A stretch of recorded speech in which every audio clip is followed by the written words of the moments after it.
الفاتحہ۔ بسم اللہ الرحمن الرحیم۔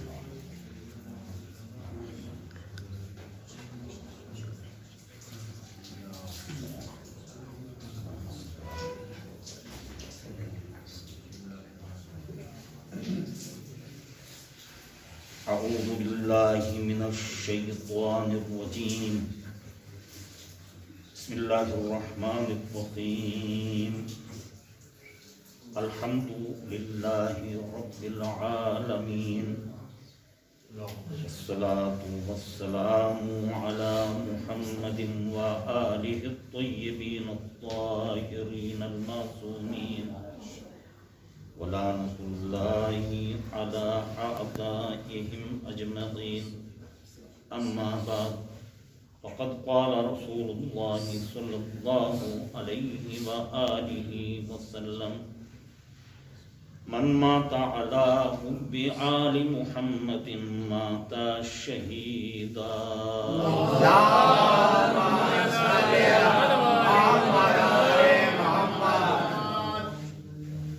جیسا کہ آپ جانتے ہیں کہ بندے مومن کے سارے ثواب کی طرف سے اس مجلس کا انعقاد ہوا ہے۔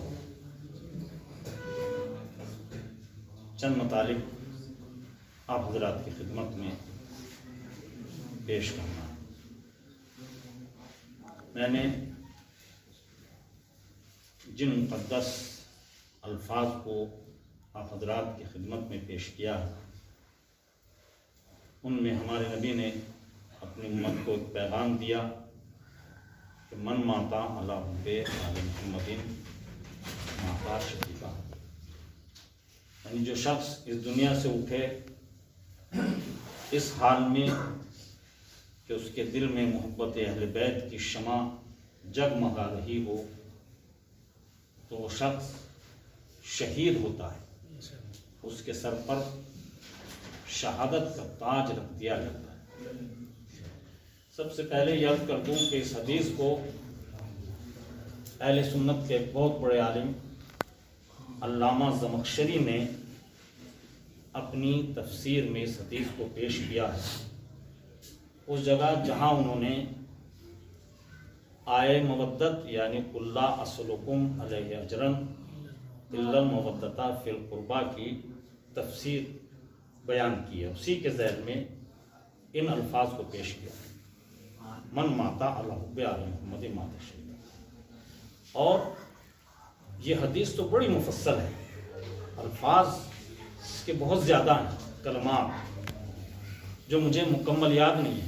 یہ میں نے اس حدیث کا ایک ٹکڑا جو مطلب کے اعتبار سے کامل ہے آپ کی خدمت میں پیش کیا۔ اور بھی الفاظ ہیں کہ من ماتا علی حب آل محمد ماتا تائبہ، جو آل محمد کی محبت پر مرتا ہے وہ توبہ کیا ہوا مرتا ہے، یا ماتا مغفورہ، یا بخشا ہوا مرتا ہے، یا ماتا کمن لازم والا، یعنی جب ایک اہل بیت کا چاہنے والا اس دنیا سے اٹھتا ہے تو اس کے تمام گناہ معاف کر دیے جاتے ہیں۔ یہ بڑی مفصل حدیث ہے، ایک عالم اہل سنت نے اپنی تفسیر میں اس کو بیان کیا۔ تو اس حدیث میں تین باتوں کا تذکرہ ہے۔ ایک تو موت کا تذکرہ کیا حضور نے، اور پھر محبت اہل بیت کا تذکرہ کیا، اور شہادت کا تذکرہ کیا۔ آپ جانتے ہیں کہ موت ایک ناقابل انکار حقیقت کا نام ہے۔ ہر ذی روح کو موت کی وادی سے گزرنا ہے۔ اس حقیقت کا اعلان اللہ نے قرآن میں کیا۔ اس دنیا میں، اس مادی دنیا میں ہر شخص اپنے لیے زندگی چاہتا ہے، طالب حیات ہے۔ وہ شخص کے جو آنکھوں سے دیکھ نہیں سکتا وہ بھی یہ چاہتا ہے کہ میں زندہ رہوں۔ جو پیروں سے چل نہیں سکتا، جس کے ہاتھ معذور ہیں یا بول نہیں سکتا، وہ بھی زندگی چاہتا ہے۔ وہ بھی یہ چاہتا ہے کہ میں جیسا کیسا بھی ہوں زندہ رہوں۔ تو جب موت اتنی پیاری شے ہے تو پھر آئیے ہم اس بات پر غور کریں کہ موت کی حقیقت کیا ہے۔ قرآن نے اور ہمارے ائمہ معصومین نے موت کے بارے میں کیا کہا ہے، موت کی حقیقت کیا ہے۔ تو دیکھیے احادیث اور روایت سے معلوم ہوتا ہے کہ یہ موت زندگی کا اختتام نہیں ہے بلکہ ایک نئی زندگی کا آغاز ہے۔ اکثر لوگ یہ سمجھتے ہیں کہ موت کا مطلب یعنی زندگی کا اختتام ہے، ایسا نہیں۔ کیا آپ نہیں دیکھتے اس کائنات میں جب سورج غروب ہوتا ہے تو اس کے بعد طلوع بھی ہوتا ہے، اور موسم خزاں کے بعد بہار کا موسم آتا ہے، جو انسان کو اس بات کا پیغام دیتے ہیں کہ یہ موت زندگی کا اختتام نہیں بلکہ زندگی کا آغاز ہے۔ سروات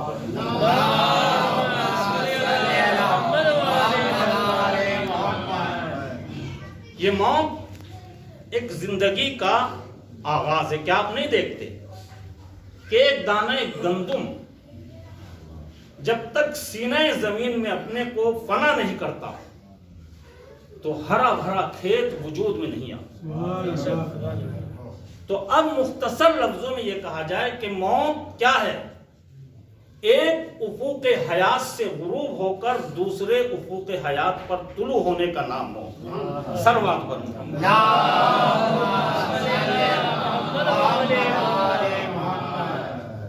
یہ موت کا مفہوم ہے۔ ابھی عرض کروں گا موت کے بارے میں۔ جب کوئی لفظ موت اپنی زبان سے کہتا ہے تو ڈر محسوس ہوتا ہے، خوف محسوس ہوتا ہے۔ اب آئیے اس پر بھی غور کر لیں کہ اس خوف کی وجہ کیا ہے، اس ڈر کی وجہ کیا ہے۔ ایک قاعدہ کلیہ ہے، جب انسان کسی چیز کو حد سے زیادہ چاہتا ہے، لفظوں پر غور کیجئے، جب اس کی طرف بڑھتا ہے تو اس کو خوشی ہوتی ہے، اور جب اس سے جدا ہوتا ہے تو اس کو رنج اور تکلیف محسوس ہوتی ہے۔ آپ سب اہل بیت کے چاہنے والے ہیں اور ہر شخص کی تمنا ہے کہ میں کربلا کی زیارت کروں۔ جب آپ سفر کربلا کی تیاری کرتے ہیں، چونکہ آپ کو کربلا سے خاص عقیدت ہے، جب تیاری کرتے ہیں بھی آپ اپنے گھر پر ہیں تو کتنی خوشی ہوتی ہے، اور جس دن آپ کا سفر ہوتا ہے اور خوشی میں اور اضافہ ہو جاتا ہے، اور جب پلین میں سوار ہوتے ہیں اور خوشی بڑھ جاتی ہے، اور جب اس شہر میں پہنچ جاتے ہیں تو اور خوشی ہوتی ہے، اور جب اپنی مطلوبہ جگہ کے اوپر پہنچ جاتے ہیں تو پھر اس کے بعد خوشی کا کوئی ٹھکانہ نہیں۔ سلوات پر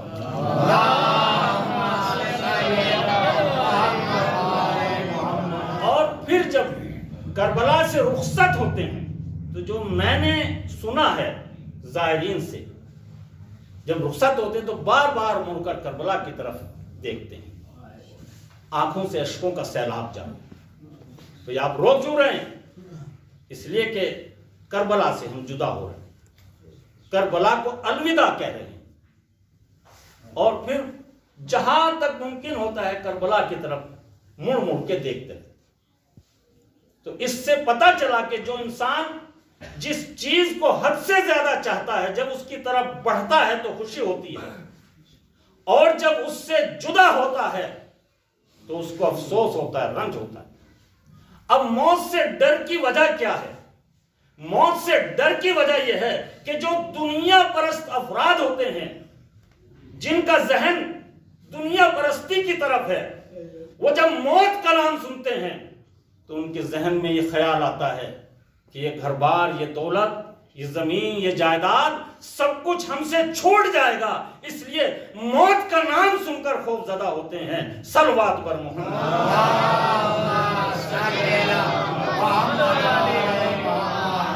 تو موت ایک زندگی کا اختتام نہیں ہے بلکہ ایک زندگی کا آغاز کا نام ہے۔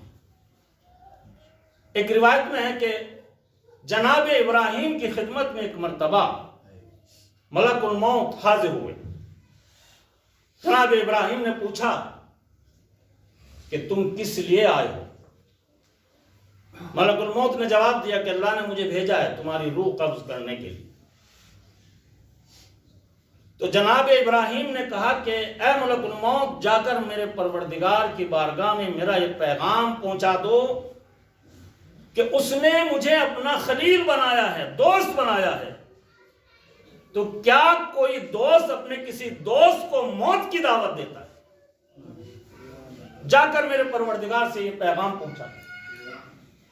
ملک الموت بارگاہ پروردگار میں پہنچے، پیغام پہنچایا. ادھر سے قدرت نے جواب بھیجا کہ جا کر میرے بندے سے کہہ دو کہ میں نے ان کو اپنا خلیل بنایا ہے، یعنی اپنا دوست بنایا ہے. کیا کوئی دوست اپنے کسی دوست کی ملاقات سے انکار کرتا ہے؟ صلوات پر محمد.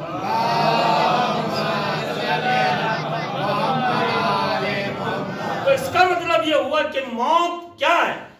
یعنی ملاقات پروردگار کا نام ہے، بارگاہ پروردگار میں حاضری کا نام ہے. صلوات پر محمد. اب آئیے دیکھیں کہ قرآن اور حدیث کی نگاہ میں موت کا مفہوم کیا ہے. ہم کس چیز کو موت کہتے ہیں؟ جب روح اور جسم میں جدائی ہو جائے تو ہم اس کو موت کہتے ہیں. اور جب تک روح اور جسم کا ساتھ رہتا ہے تو اس کو ہم زندگی کہتے ہیں. لیکن قرآن کی نظر میں زندگی کا دوسرا مفہوم ہے. میں آپ کی خدمت میں قرآن مجید کے الفاظ پیش کرتا ہوں. اللہ نے قرآن مجید میں اہل ایمان سے خطاب کیا ہے. یا ایھا الذین آمنوا استجیبوا للہ وللرسول اذا دعاکم لما یحییکم. اے لوگو، اللہ کے حکم کو قبول کرو، اس کے سامنے سر تسلیم خم کرو، اور رسول کے پیغام کو قبول کرو، اس کے سامنے سر تسلیم خم کرو. کیوں؟ لما یحییکم، اس لیے کہ یہ ہمارا رسول تم کو زندگی کا پیغام دیتا ہے. صلوات پر محمد.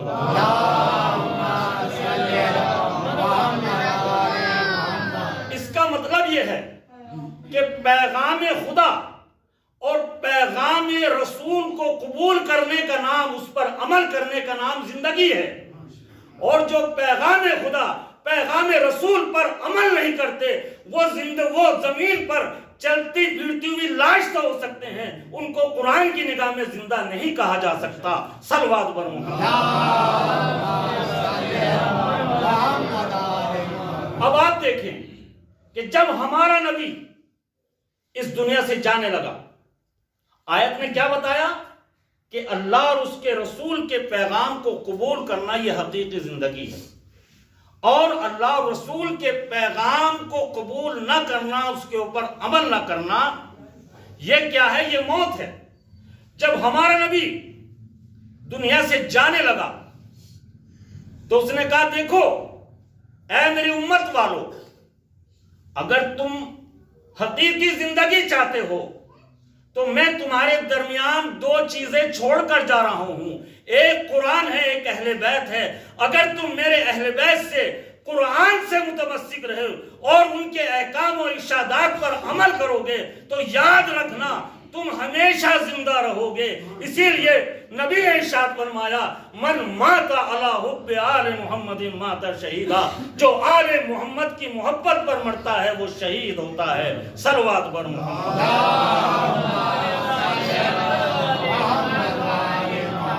تو اہل بیت کے پیغام، ان کے حکم کو ماننا، یہ رسول کے پیغام کو ماننا اور رسول کے پیغام پر عمل کرنا یہ حقیقی زندگی ہے. تو نتیجہ کیا نکلا کہ اہل بیت علیہ السلام کے پیغام، ان کی سیرت پر عمل کرنا یہ حقیقی زندگی ہے. اب آئیے دیکھیں یہ حدیث جو پیغمبر اسلام نے پیش فرمائی ہے کہ من مات علی حب آل محمد مات شہیدا. جو آل محمد کی محبت مرتا ہے وہ شہید ہوتا ہے. بعض لوگ یہ کہتے ہیں کہ یہ تو آپ نے حدیث گھڑ لی ہے اپنی طرف سے. اس لیے کہ یہ کیسے ہو سکتا ہے کہ محبت اہل بیت پر مرنے والا اس کو شہید کہا جائے؟ شہید وہ ہوتا ہے کہ جو میدان جنگ میں جائے اور جہاد کرے اور اپنا سر کٹائے، اس کو شہید کہا جاتا ہے۔ پہلی بات تو یہ کہ یہ حدیث ہم نے نہیں بلکہ اہل سنت کے بہت بڑے عالم دین نے نقل کی، ان کے اوپر اعتراض کرنا چاہیے۔ علامہ زمخشری نے اپنی تفسیر میں اس حدیث کو پیش کیا۔ اور دوسرے ایک عقلی بات یہ ہے کہ حدیث میں آیا ہے انما الاعمال بالنیات، عمل کا دار و مدار نیت کے اوپر ہے۔ ایک مثال سے بات کو واضح کروں، اگر ایک بندے مومن اپنے گھر سے نکلا اس نیت سے کہ میں مسجد میں جا کر نماز پڑھوں گا، اور اکثر ایسے حادثات واقعات سنتے رہتے ہیں کہ درمیان راہ میں اٹیک پڑ گیا اور اس دنیا سے سدھار گیا۔ اب جو بندے مومن اپنے گھر سے اس نیت اور اس ارادے کے ساتھ چلا تھا کہ میں نماز پڑھنے کے لیے جا رہا ہوں، اور مسجد میں پہنچنے سے پہلے اٹیک پڑ گیا، وہ اس دنیا سے سدھار گیا، تو کیا اس کو نماز کا ثواب نہیں ملے گا؟ حدیث کی روشنی میں کہ انما الاعمال بالنیات، عمل کا دار و مدار نیت پر ہے، اس کو ثواب ملنا چاہیے، اس لیے کہ وہ اس نیت اور ارادے کے ساتھ گیا تھا کہ میں مسجد میں جا کر نماز پڑھوں۔ اب آپ دیکھیں یہ پیغمبر نے کیسے ارشاد فرمایا کہ من ماتا علی حب آل محمد ماتا شہیدا، جو آل محمد کی محبت پر مرتا ہے وہ شہید ہوتا ہے۔ اگر آپ تاریخ اٹھا کر دیکھیں تو یہ حقیقت تاریخ کے صفحات پر موجود ہے کہ اہل بیت کے چاہنے والوں پر ایک وقت ایسا بھی آیا جب ان کو چن چن کر مارا جاتا تھا، ان کے سروں کو قلم کیا جاتا تھا۔ اس دور میں جو محبت اہل بیت کی وادی میں قدم رکھتا تھا وہ گویا اس بات کا اعلان تھا کہ ہمیں شہید ہونا ہے، ہمیں جام شہادت نوش کرنا ہے۔ تاریخ میں اہل بیت کے چاہنے والوں پر جو مظالم ہیں وہ تاریخ کے دامن میں محفوظ ہیں، چاہے متوکل کا دور ہو یا بنی امیہ کے ظالم و جابر حکمرانوں کا دور ہو۔ تو اسی طرح آج کے دور میں ہم جب محبت اہل بیت کی وادی میں ہم نے قدم رکھ دیا تو اس میں خلوص ہونا چاہیے، اور ہمارا ارادہ یہ ہونا چاہیے کہ جب ہم نے محبت اہل بیت کی وادی میں قدم رکھ دیا تو اس راہ میں پیش آنے والی تمام مشکلات، تمام مصیبتوں کا ہم مقابلہ کریں گے، یہاں تک کہ اگر کوئی ہمارے سر کو قلم کرے گا تو ہم پیچھے قدم نہیں ہٹائیں گے۔ اب ایک بندے مومن نے اس خلوص کے ساتھ محبت اہل بیت کی وادی میں قدم رکھ دیا اور بآواز بلند اپنے عقیدے کا اذہان میں اظہار بھی کرتے ہیں۔ اب اگر کسی ظالم و جابر انسان نے اس اہل بیت کے چاہنے والے کا سر قلم نہ کیا تو اس بندے مومن کی کیا خطا، کیا غلطی؟ اس نے تو خلوص کے ساتھ محبت اہل بیت کی وادی میں قدم رکھ دیا۔ ایک طرف حدیث کہتی ہے انما الاعمال بالنیات، عمل کا دار و مدار نیت پر ہے، تو اس حدیث کی روشنی میں اس کو شہادت کا ثواب ملے گا یا نہیں ملے گا؟ یقیناً ملے گا۔ اسی لیے پیغمبر نے ارشاد فرمایا کہ من مات علی حب آل محمد مات شہیدا، جو آل محمد کی محبت پر مرتا ہے وہ شہید ہوتا ہے۔ صلوات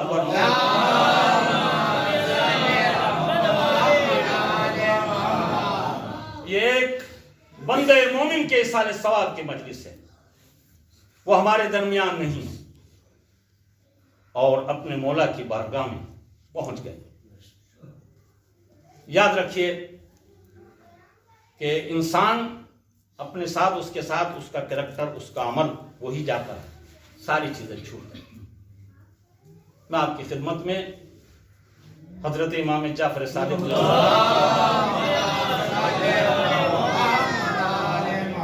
ایک حدیث کو پیش کرتا ہوں۔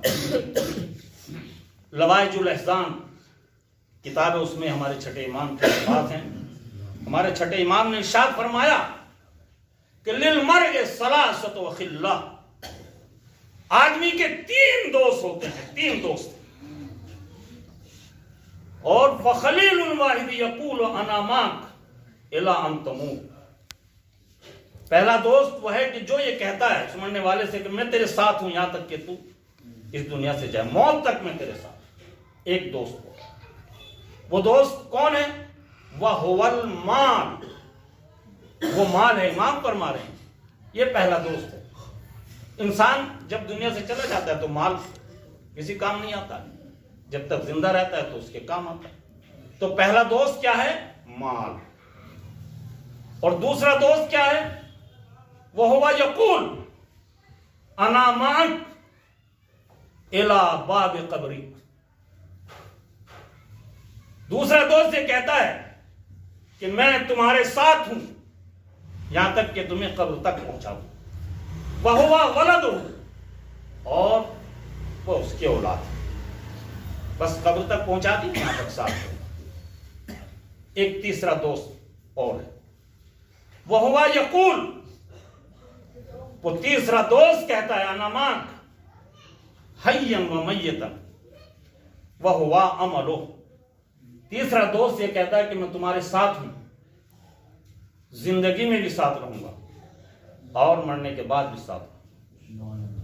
وَهُوَ عملُهُ، اور وہ اس کا عمل ہے اور وہ اس کا کریکٹر ہے۔ انسان دنیا سے چلا جاتا ہے، اس کا عمل باقی رہتا ہے، اور اس کا عمل ہی انسان کے کام آتا ہے۔ اے پروردگار، ہم تیرے گنہگار بندے ہیں، ہمارے اعمال ایسے نہیں ہیں کہ جو ہماری بخشش کا ذریعہ بنے، ہمیں اس کا بخوبی احساس ہے، لیکن 2 باتیں ایسی ہیں کہ جو ہم کو سہارا دیتی، ان میں سے ایک ہے اللہ نے قرآن میں فرمایا ہے کہ لا تقنطوا من رحمت اللہ، اے میرے بندوں اللہ کی رحمت سے مایوس نہیں۔ ہمیں امید ہے کہ جب ہم قبر کی تنہائی میں ہوں گے تو رحمت پروردگار سے مایوس نہیں۔ یہ ایک چیز ہم کو یہ سہارا دیتی ہے۔ اور دوسرے، ہم جن اہل بیت کی محبت میں دم بھرتے ہیں اور اپنی عقیدت کا اظہار کرتے ہیں، وہ ہمارے دنیا میں بھی کام آتے ہیں اور آخرت میں بھی ہمارے کام آتے ہیں۔ کتاب لوائج الاحزان میں روایت ہے کہ ایک بندہ مومن کا انتقال ہوا، اس کے اعزاء اور اقربا نے اس کو دفن کر دیا، دفن کر کے وہ چلے گئے۔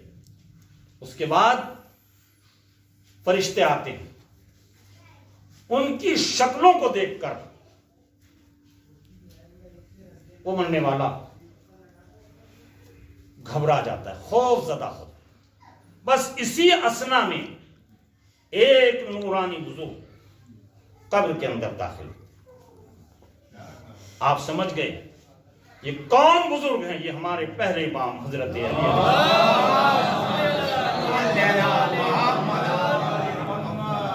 جو اس کے سرحانے بیٹھ جاتے ہیں۔ وہ فرشتے سوال کرتے ہیں من ربک، تیرا رب کون ہے؟ وہ گھبرا جاتا ہے، اس تنہائی میں اس کی زبان لکنت کرتی ہے، اور وہ بزرگ ہمارے امام یعنی جب دیکھتے ہیں کہ گھبرا رہا ہے تو سہارا دیتے ہیں، اے بندے مومن گھبراتا کیوں ہے؟ فَقُلْ فِي جَوَابِهِمَا اللہ جل جلالہ ربی، کہہ دو کہ اللہ میرا۔ تو وہ بندے مومن یہ فطرہ اپنی زبان پر دیں۔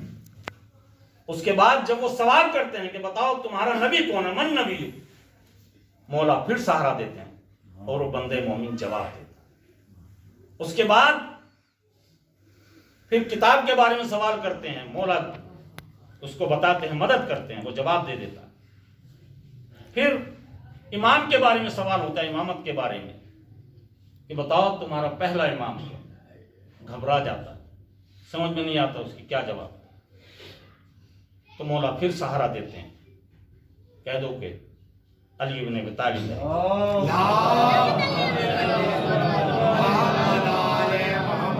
اور پھر روایت کے الفاظ ہیں کہ وہ دوسرے امام کے بارے میں سوال کرتے ہیں، وہ گھبرا جاتا ہے، ہمارا آقا پھر سہارا دیتا ہے، بندے مومن جواب۔ اس کے بعد روایت کے الفاظ ہیں کہ جب وہ پوچھتا ہے فرشتے بتاؤ تمہارے تیسرے امام، گھبرا جاتا ہے بندے مومن اس قبر کی تنہائی، اور یہ گھبراہٹ اور پریشانی فطری ہے، اس کے سمجھ میں نہیں آتا کیا تو ہمارے آقا جواب دیتے ہیں، کہو الحسین الشہید بکربلا امام۔ اور روایت کے الفاظ ہیں کہ جب مولا یہ جواب دیتے ہیں، یہ کہتے ہیں، تو مولا کی آنکھوں میں آنسو آئے۔ اور پھر اسی روایت میں ہے کہ بندے مومن جب اپنے آقا کا نام سنتا ہے، حسین ابن علی کا نام سنتا ہے، تو اتنا زار و قطار ہوتا ہے، اتنا زار و قطار ہوتا ہے کہ ہمارے مولا بھی اس کی آواز کو سن کر اتنا روتے ہیں کہ بے ہوش ہو جاتے ہیں۔ اور پھر اس کے بعد جب ہوش آتا ہے تو مولا کہتے ہیں، اے فرشتو اب اس سے آگے کوئی سوال نہ کرنا، کیا تم نہیں دیکھتے یہ میرے حسین کا کتنا چاہنے والا، کہ اس کی زبان پر نام آیا تو یہ رونے لگا، اب اس سے کوئی سوال نہیں۔ ہاں، مرحوم شمشاد بھائی اہل بیت کے چاہنے والے تھے، بڑے شوق سے مجلسوں کا انعقاد کرتے تھے، اور اہل بیت کے مسائل سن کر زار و قطار ہوتے تھے۔ وہ آج ہمارے درمیان نہیں ہوتے، اللہ ان کی مغفرت فرمائے، اللہ ان کے درجات کو بلند۔ جب ہمارا کوئی عزیز اس دنیا سے اٹھتا ہے تو ہم مجلس کا انعقاد کرتے ہیں، امام حسین علیہ السلام کے مصائب کو یاد کر کے، اس لیے کہ ان کے مصائب ہمارے غم کا مداوا ہے۔ کربلا وہ جگہ ہے کہ جہاں پر ظلم و ستم کی انتہا ہو گئی، 3 دن کی بھوک پیاس، بچوں کی صدائے العطش، سوچئے ہمارے امام نے کس دل سے اس کو برداشت کیا۔ میرے مولا فرماتے ہیں، انا قتیل الابرا، مجھے رلا رلا کر مارا گیا۔ میرے مولا کبھی اصحاب کی جنازوں پر رویا، اور کبھی عائشہ کی میتیں اٹھائی ان پر گریہ کیا، اور جب کوئی نہ رہا یکا و تنہا رہ گئے تو روایت میں ہے کہ میرے مولا در خیمہ پر آتے ہیں اور آواز دیتے ہیں، یا زینب، یا رقیہ، یا رباب، یا فضہ، علیکن من السلام، اے بیویوں تم پر حسین کا سلام حاصل ہو۔ جب امام حسین علیہ السلام کی آواز خیموں میں پہنچی تو تمام بیویوں نے امام حسین علیہ السلام کو اپنے حلقے میں لے لیا۔ مجھے نہیں معلوم کس طرح امام خیموں سے رخصت ہوئے۔ شاعر کہتا ہے کہ شبیر برآمد ہوئے یوں خیمے کے در سے، جس طرح نکلتا ہے جنازہ بھرے گھر۔ سید سجاد کے خیمے میں آتے ہیں اور یہ کہتے ہیں، میرے لال سید سجاد، اب یہ دین کا قافلہ تمہارے حوالے ہے، یہ بیویاں تمہارے حوالے ہیں، اب تم شریعت کے ذمہ دار ہو۔ اے میرے لال، اب ہم میدان کو جا رہے ہیں۔ سید سجاد نے آنکھیں کھولی تو ایک مرتبہ کہا، بابا اصحاب کیا ہوئے، میرے چچا کیا ہوئے، بھیا کیا ہوئے؟ امام نے فرمایا، اے میرے لال سید سجاد، بس مختصر یہ سمجھ لو، مردوں میں میرے اور تمہارے علاوہ کوئی نہیں۔ صبر کی تلقین فرمائی، خیمے سے نکلے، رہوار کے قریب آئے، سوار ہوئے، ایک مرتبہ چلنے کا ارادہ کرتے ہیں، اسب باوفا نے اپنی جگہ سے قدم نہ ہٹایا، اور ایک مرتبہ امام کی طرف دیکھا اور اس کے بعد اپنے قدموں کی طرف اشارہ کیا. امام علیہ السلام گھوڑے سے اترے، دیکھا 4 سالہ بچی سکینہ گھوڑے کے قدموں سے لپٹی ہوئی ہے. امام علیہ السلام نے اپنی بچی کو آغوش میں لیا اور ایک مرتبہ پیار کر کے کہتے ہیں، اے بیٹی سکینہ، اے بیٹی سکینہ، تم نے تو مجھے رخصت کر دیا تھا. کہاں بابا، مجھے یہ بتائیے، آپ مرنے کو جا رہے ہیں، لیکن یہ بتائیے میں آپ کے بعد کس کے سینے پر سوؤں گی؟ تو میرے مولا نے کہا، اے بیٹی، اے سکینہ، آج سے تم اپنی ماں کے سینے پر سونا. جب جناب سکینہ نے یہ سنا تو ایک بھولی بچی تھی، کمسن بچی تھی. ایک مرتبہ کہتے ہیں، بابا میری ماں کے پاس تو میرا بھیا سوتا ہے. امام حسین علیہ السلام نے فرمایا، اے بیٹی سکینہ، آج سے ترتیب بدل جائے گی. اصغر میرے پاس رہے گا اور تم اپنی ماں کے پاس رہو گی. جناب سکینہ کو کیا معلوم تھا کہ ماں کے بازوؤں میں رسن باندھی جائے گی. امام علیہ السلام بچی کو رخصت کر کے میدان میں آتے ہیں، جہاد فرماتے ہیں. وہ وقت بھی آیا جب ایک مرتبہ حاتم غیبی نے ندا دی، یا ایتھا النفس المطمئنہ ترجعی الی ربک راضیۃ مرضیہ. امام علیہ السلام نے اس آواز کو سنا، ذوالفقار کو نیام میں رکھا. جب زخمی ہو گئے تو میرے مولا سے گھوڑے پر سنبھلا نہ گیا.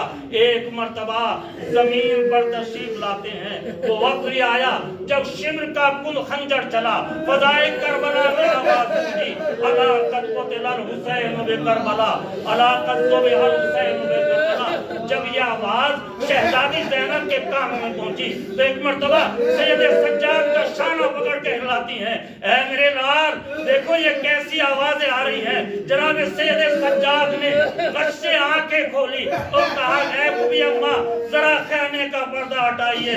اب جو خیمے کا پردہ ہٹا، سید سجاد نے دیکھا بابا کا سر نو کے نیزہ پر ہے. کہا، اے بوبی اماں میں یتیم ہو گیا، میرے بابا کا سر نو کے نیزہ پر ہے. انا للہ و انا الیہ راجعون. رضم بقضائہ و تسلیم بامرہ.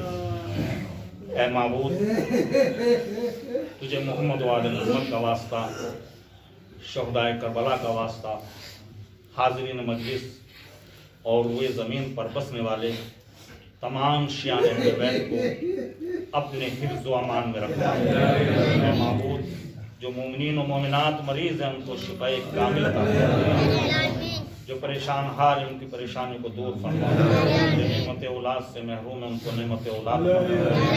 اے معبود، علماء اعلام مراجع کرام کا سایہ ہمارے سروں پر قائم کر. اے معبود، یوسف حضرت زہرا کے ظہور میں تعجیل فرما اور ہم کو ان کے اعوان انصار میں شمار. آپ حضرات سے گزارش ہے، ایک مرتبہ سورہ ہم اور 3 مرتبہ سورہ قل واللہ کی تلاوت فرما کر اس کا ثواب مرحوم شمشاد مرزا ابن علی نواب صاحب.